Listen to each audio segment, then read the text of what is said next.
You ever mention to a buddy that, hey, come with me, let's go hunting. And he actually took you up on it, and you immediately wonder what the hell you've done? That happened to me the day I walked into Josh of Brockhoeft Taxidermy.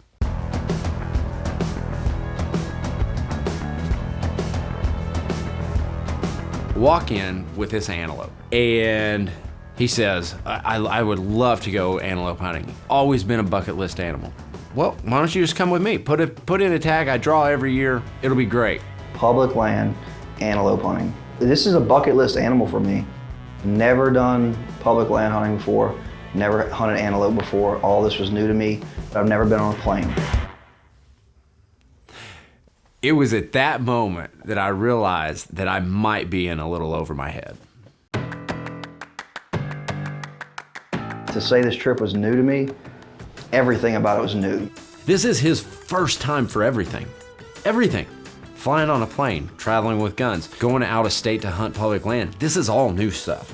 Right about the time we're about to put in for this draw, he says, hey, can my dad come along? What the hell, bring him along. What's another person in this jolly band of renegades? We fly into Denver, we get in a rental car. I felt like Jim Shockey or something, man, it was crazy. We're in Wyoming and we start seeing antelope in the fields like I really didn't expect it. I mean, their eyes are like plastered to the window. Now, I knew Wyoming had a lot of antelope. I knew Wyoming was an antelope state. I can now tell you there's probably somewhere between 6,700,000 and 267 antelope in Wyoming because they counted every one of them. Look at that big buck right there. There's one. There's one. Look, right in the middle, big one. Oh. You seen him? Yeah. Oh, that was a monster. That was a monster. Oh, Dad, look at that one. Laying down. Something standing up right there. Yeah. All the way up through Colorado. And guess what? They did it on the way back too. They're done tagged out with their eyes. Tagged out. They're done. But it was so cool to see. May have only been 12 inches, but they look like monsters. Public land hunting really is easy. You just have to learn to navigate it, and you have to learn your boundaries and what you can and can't do within that state's regulations. So it's Jack's turn, and I was like, well, here's where public land starts, and we had just passed it, and I did a 180?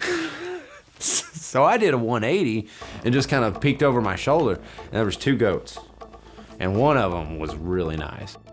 Pulled the truck around, stopped, and I said, all yours. I'm sitting back in the truck watching these two yahoos out there from Louisiana. The best thing about bringing a taxidermist on your hunt is that maybe you don't have to do any work.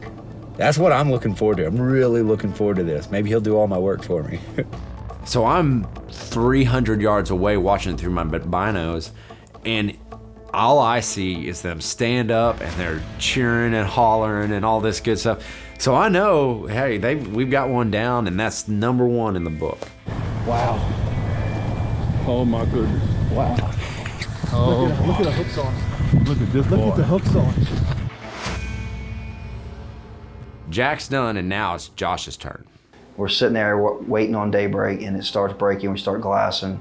We start driving through this public land, and we're looking. We see a little buck, and we turn around, and we maybe thinking about going to the next spot or whatever. And out steps a really nice antelope, really nice for public land. We started moving toward him. We started moving, and he would disappear like in a little drainage, and we would make ground. And I guess we got about 400 or 500 yards from him. And then we kind of hunkered down, and we got the sticks, and we got ready, and all this time my heart's pounding. It's like, it's exciting, it's just something different. Spot and stalk, I'm not really used to that. I'm a deer hunter from the South, man. We get in tree stands and we deer hunt. It's a different feel, it's a different adrenaline rush. A doe pops up at 150 yards or so. I don't think it was that far, it might have been closer. And she pops up right by us, and she's looking at us. And then out of nowhere, the same buck that was running to us jumped in right behind her. And I said, there he is. KJ said, shoot him. It all happened so fast.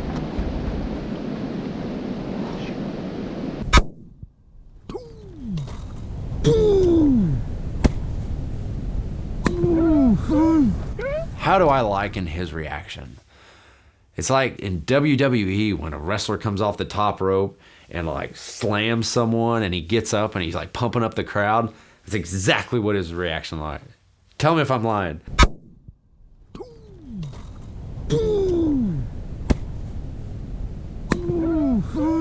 That was raw emotion.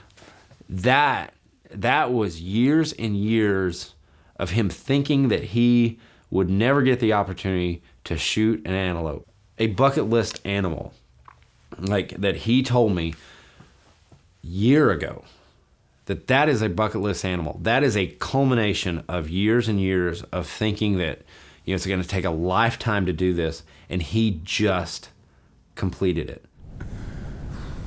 Well, that happened quick. You see me? I just dropped a hammer, Dad. You got it? I got him. I folded him. Wow. People think it's easy. Man, but it's not. It has not been easy, I promise you. There's a lot of goats and it's fun, but it's not easy. Definitely not easy. We're on that. We stuck to a plan, Yeah. and at Just times, patient. I was questioning. I'm new at this. I don't know a lot about antelope hunting, but we stuck to a plan, and I listened to the man with experience. Shoot. And we have a beautiful, Dude, beautiful. That's awesome. That's a good one. I don't care if you kill him on private land. That is a beautiful, Dude, look at the mass. beautiful pronghorn. If you were wondering, I did get an antelope. And absolutely, you know how many minutes of footage that antelope has? That much.